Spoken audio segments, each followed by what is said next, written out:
Work and learn. Meet Light Meet Max. සක්‍රිය කර ගැනීමට MySLT app එකට log වෙන්න. Work and learn. Meet Light Meet Max. සක්‍රිය කර ගැනීමට MySLT app එකට log වෙන්න. දසන කාන්ති චූර්ණය සහිත liver ආයුෂ් දන්තාලේපය දත්වල ඇති ප්‍රශ්න 10ක් වළකයි.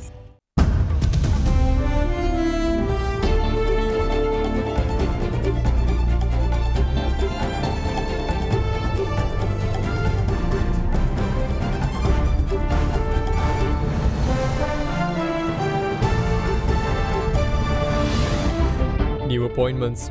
37 parliamentarians take oath as state ministers under the government led by President Ranil Wickremesinghe. Dark days ahead. PUCSL chairman warns of imminent power cuts from November if coal requirement not procured before the 25th of October. Revival. UNDP launches Rebuild SL platform to collect funds from global community to ease burden on vulnerable in Sri Lanka. All this and much more coming up tonight on First at 9, this Thursday the 8th of September 2022. Vim Theatre milliliter CA Smart Pack එක රුපියල් 85ට දැන් වෙළඳ පොලේ. From AdaDerana, this is AdaDerana First at 9, live from Studio 24 in Colombo. Good evening and welcome to AdaDerana 24's English News. I'm Andrew Bernard. Now, a new group of state ministers totaling 37 took oath under the government led by President Ranil Wickremesinghe today. The appointments were not limited to just the members of the majority party, but included 2 MPs from the main opposition, the SJB and the TVMP. 37 members of parliament were sworn in today as state ministers to a host of ministries before President Ranil Wickremesinghe. නව රාජ්‍ය අමාත්‍යතුමන්ලා ඔවුන්ට ලැබී ඇති දියුරුම නැගී සිට කීම. Jagat Pushpakumara was sworn in as the State Minister of Foreign Employment Promotion. Ranjit Siamalapitiya and Shayan Semasinghe took oath today as the State Ministers of Finance, while MP Lasantha Alagiyawanna was appointed as the State Minister of Transport. MP Janaka Kumra was appointed as the State Minister of Provincial Councils and Local Government, while Mohan Priyadarshana De Silva took oath as State Minister of Agriculture and Rohana Disarnaika as the State Minister of Sports and Youth Affairs. Lohan Ratwatte meanwhile was appointed as the State Minister of Plantation Industries. Indika Anurodha took over as the State Minister of Power and Energy, while Sanat Nishantha was sworn in as the State Minister of Water Supply. Former Cabinet Minister of Transport Dilu Mamunugama was sworn in as the State Minister of Investment Promotion. In the meantime, Vijitha Berugoda was appointed as the State Minister of Piriven Education, while Siripala Gamla took oath as the State Minister of Highways, and Shanta Bandara was appointed as the State Minister of Mass Media. Kanaka Herath will serve as the new State Minister of Technology. Tenuka Vidana Gamage took oath as the State Minister of Economic Development and Housing today, while Pramita Bandara Tennakon was appointed as State Minister of Defence. Meanwhile, Anuruddhika Fernando was sworn in as the State Minister of Urban Development and Housing, while Tharaka Balasuriya took oath as the State Minister of Foreign Affairs. Anuruddha Jayaratna meanwhile was sworn in as the State Minister of Justice and Prison Reforms, while Satyasivam Viyalendran took oath as State Minister of Trade. Taking over the post of State Minister of Indigenous Medicine is Sisira Jayakode. P.L. Nishantha De Silva was appointed as the State Minister of Fisheries, and Prasanna Ranavira was sworn in as the State Minister of Small and Medium Scale Enterprise Development today. D.V. Shanaka was appointed as the State Minister of Conservation of Wildlife and Forest Reserves, while D.B. Hera took over as the State Minister of Livestock Development. Similarly, Shashindra Rajapaksa and Dr. Sita Armepola was appointed as State Ministers to the Ministries of Irrigation and Health, respectively. SLFP MP Khadamastan meanwhile was appointed as the Minister of Rural Economy and Ashoka Priyantha as the State Minister of Home Affairs. Main opposition Samagi Janabalawege MP Aravind Kumar was appointed as the State Minister of Education, while Geeta Kumarasinghe was sworn in as the State Minister of Women and Child Affairs. Further, Tamil Makkal Vidudalai Pulikkal MP S. Chandrakanthan was appointed as the State Minister of Rural Road Development.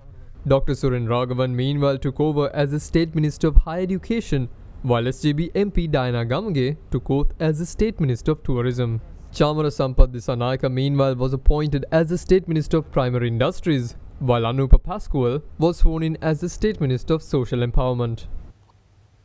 Now, the second reading of the Social Security Contribution Levy Bill was passed in Parliament with a majority of 81 votes. Announcing the results of the vote, Speaker Mahinda Abeyewardena said a total of 91 parliamentarians voted for the bill, while 10 voted against. At the third reading of the committee stage of the bill, it was passed with the amendments.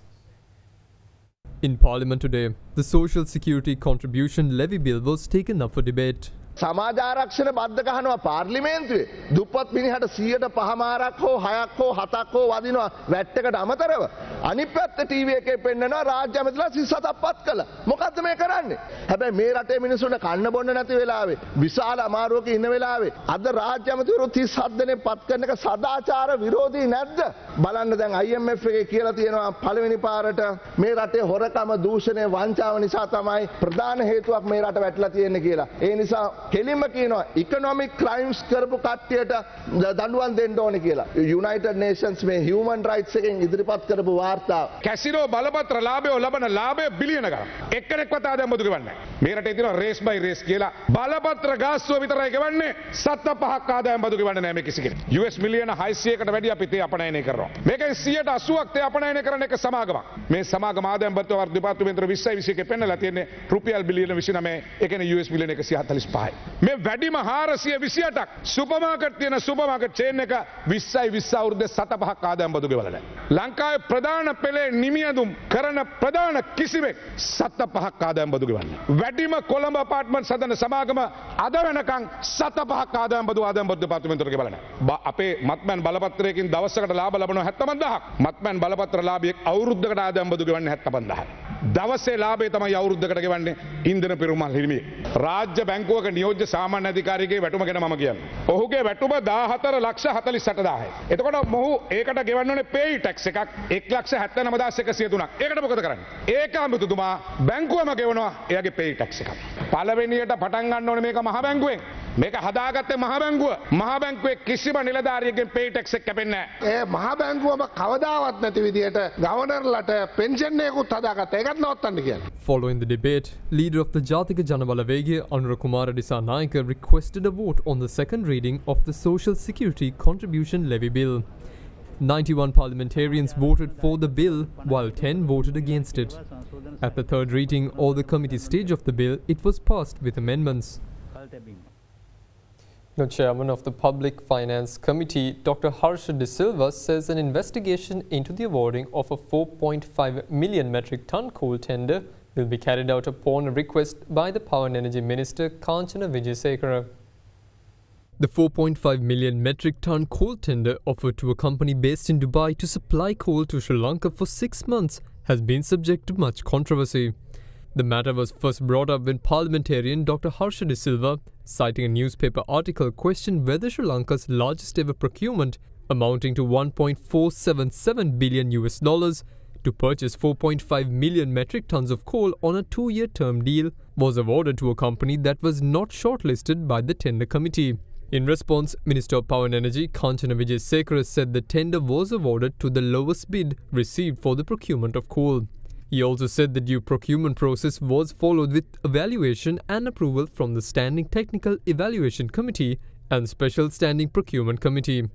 However, a fundamental rights petition has been filed in the Supreme Court by Dr. Omalpe Sobhitathera, requesting a verdict that the fundamental human rights of the people have been violated by offering this tender for the purchase of coal. The petitioner says the government will incur a loss of over $500 million due to the awarding of this tender to the concerned company, which is not a registered coal supplier. In this backdrop, the subject minister officially requested the chairman of the Committee on Public Finance to commence an inquiry into the alleged irregularities of the awarded coal term tender. The matter was discussed in Parliament today. දැන් මම හර්ෂ සිල්ල මන්ත්‍රීතුමාගෙන් ඒක ඉල්ලුවේ මේක කඩිනමින් ගෙවලා මුදල් කාරක සභාවේ පරීක්ෂා කරන්න. අද දවසේ තමයි අවසාන දවසේ performance bond එක ඉදිරිපත් කරන්න තියෙන බැංකුවට. මම මේ මොහොතේත් බැලුවා මට ගල්ලංගුරු සමාගමේ සභාපතිතුමා කතා කරලා කිව්වා ඔවුන් මැලිකමක් දක්වනවා මේ කටයුත්ත කරන්න නීතිමය කටයුත්තක් තියෙන නිසා කියලා. ටෙන්ඩර් එක ලබා දීලා තිබුණු සැප්තැම්බර් මාසේ මැද ඉඳලා මේක ගේන්න තිබුණු සමාගම ඉදිරිපත් වෙන්නේ නැත්නම් මොකක්ද ඊළඟ තියෙන අපේ ප්‍රශ්නේ? අපි යන්න වෙනවා ආයෙත් ටෙන්ඩර් ක්‍රමයට. ආයෙත් දානවා අපි දැන්වීම. ආයෙ සති 3ක් යනවා. ඒකේ හොයාගන්න බැරුණොත් තමයි අපි unsolicited proposal එකට යන්නේ. අපිට ඔක්තෝබර් මාසේ 15 වෙනිදා වෙනකම් විතරයි අපේ මේ තියෙන බලාගාර වලට දැන් තියෙන ගල්ලංගුරු ටික තියෙන්නේ. අපිට පහුගිය ටෙන්ඩර් එකෙන් ලැබිච්ච ගල් අඟුරු ටිකක් තියෙනවා. ඒක තව මාසෙකින් අපිට ලැබෙන්න ඕන. හැබැයි අපි ඊළඟ ප්‍රසම්පාදන කටයුතු වලට ගියේ නැත්නම් අපිට මේ ගැටලුවට මුහුණ දෙන්න සිද්ධ වෙනවා. ගල් අඟුරු රටේ නැහැ කියලා කියන්නේ විදුලි බලය නැවත වතාවක් පැය 7කට 8කට යන්න පුළුවන් වෙලා තියෙයි කියලා කියන්නේ රටේ නැවත වතාවක් අවිනිශ්චිතතාවයක් ඇති කරන ස්වභාවයක්. මට මුදල් කාර්ක සභාවේ සභාපතිවරයා හැටියට ඊයේ නිල වශයෙන් දැනුම් දුන්නා මේ සම්බන්ධයෙන් විමර්ශනයක් කරන්න කියලා. ඒ විමර්ශනය කරන්න අපි සූදානම් වෙලා ඉන්නවා. Now, Chairman of the Public Utilities Commission, Janaka Ratnayaka, warns that Sri Lanka will once again experience long hours of power cuts if the requirement to power the 3 coal power plants is not obtained before the 25th of October. He warned of possible power cuts in November and December due to an anticipated loss of 900 megawatts of power to the national grid. According to the chairman of the PUCSL, coal stocks within the country will only last until the 25th of October. Although we announce 1 or 2 hours power cut, it will probably not take place. So we hope that we can probably manage the situation maybe until end of the year. But there's a little danger that we are facing, or maybe more likely to face in time to come in the month of October, because we know the present stock of coal is sufficient only up to the 25th of October. And unless we take actions to import coal, we will run out of coal in 4th week of October, and there's a danger in shutting down all these 3 plants. They selected a supplier through a transparent tender process, but somebody has challenged that at the courts at the moment, and therefore we will not know what will happen. And the supplier who has been selected to supply has not even submitted the performance bond due to these technical issues. And we, as a citizen, we need to think very carefully before we take any action. If we do not support or maybe allow CB or the government to import coal, which is necessary to run these 3 coal power plants from the 4th week of October, we will lose almost 900 megawatts power. And that means that although we have other resources like renewable energy, water, mini hydro and all those things, it's more likely that if the Norachole coal plant is shut due to unavailability of coal, we are looking at again the power cuts. If we have to order maybe the last 2 shipments which is due from the previous supplier, we may have to pay almost $150 more for metric ton. So we need almost maybe $50 million to import these last 2 shipments, which is due from last year. So therefore, we have a danger, and we need to think very carefully before we take any action to make sure that the coal company will import coal in time, and it will be supplied to Norachole on time in order for them to run it. If we are unable to get it, we will be having maybe power cuts starting from again November and December. Stay with us for more news after this short break.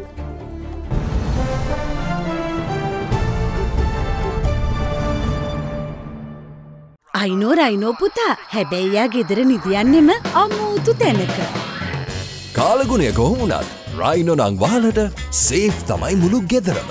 Rhino cement roofing sheets. Then you know Rhino. I know. Big 3. Uber Eats මගින් ඉදිරිපත් කරන ආදරයෙන් අවශ්‍යතා ඇති අයට අත්‍යවශ්‍ය භාණ්ඩ පරිත්‍යාග කිරීමට වේදිකාවක්.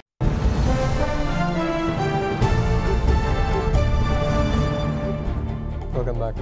Now, the administrator of the United States Agency for International Development, Samantha Power, will travel to Sri Lanka on Saturday on an official visit. The US Embassy in Colombo said Power will undertake a 2-day visit to the country. She will hold talks with the government officials and meet President Ranil Wickremesinghe during a 2-day stay in the island. Earlier in May, Samantha Power pledged support to the people of Sri Lanka and committed that USAID would help the country weather the crisis. The USAID administrator said USAID is pivoting its ongoing programs in Sri Lanka to help address the urgent needs of Sri Lanka's most vulnerable and marginalized communities, while assuring to work closely with other donors such as the IMF, the World Bank and G7 to support Sri Lanka.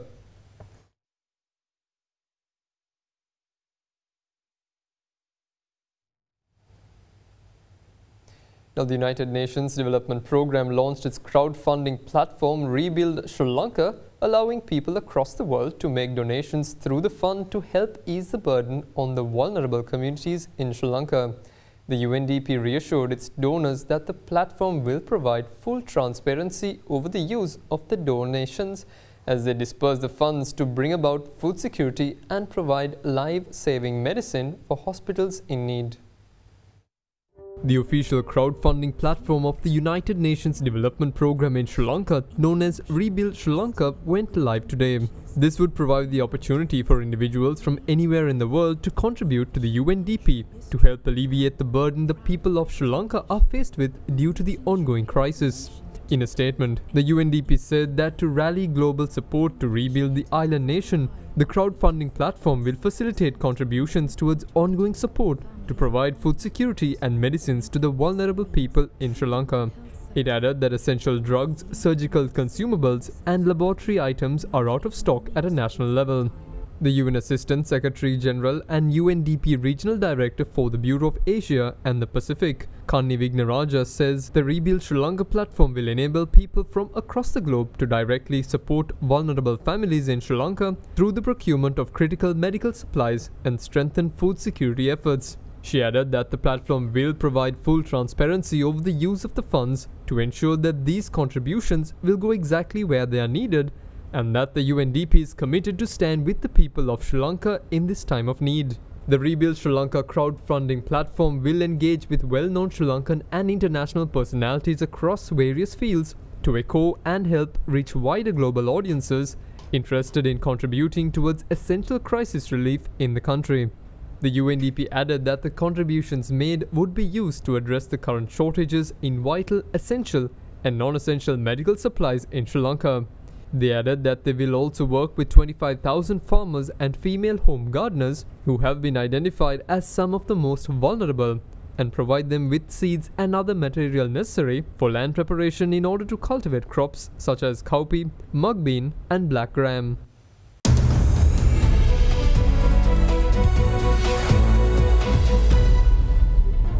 Welcome back.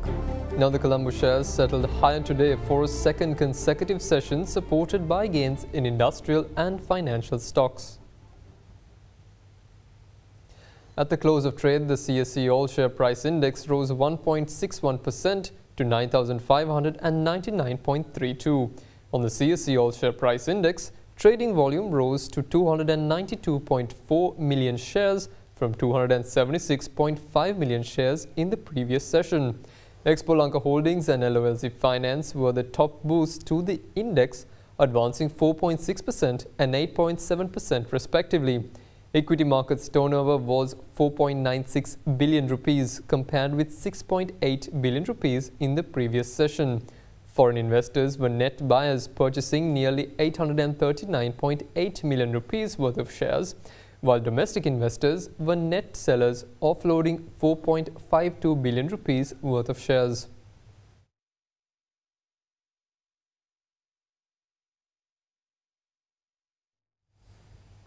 Now the Colombo Stock Exchange has decided to extend trading hours from the 15th of September.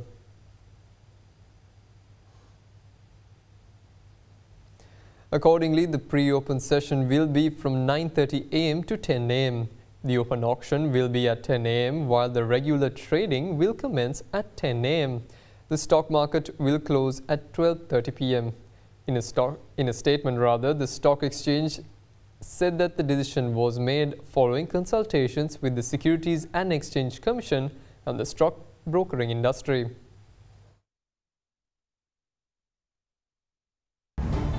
And that's all we have for you this evening. Join us again tomorrow at the same time. Good night.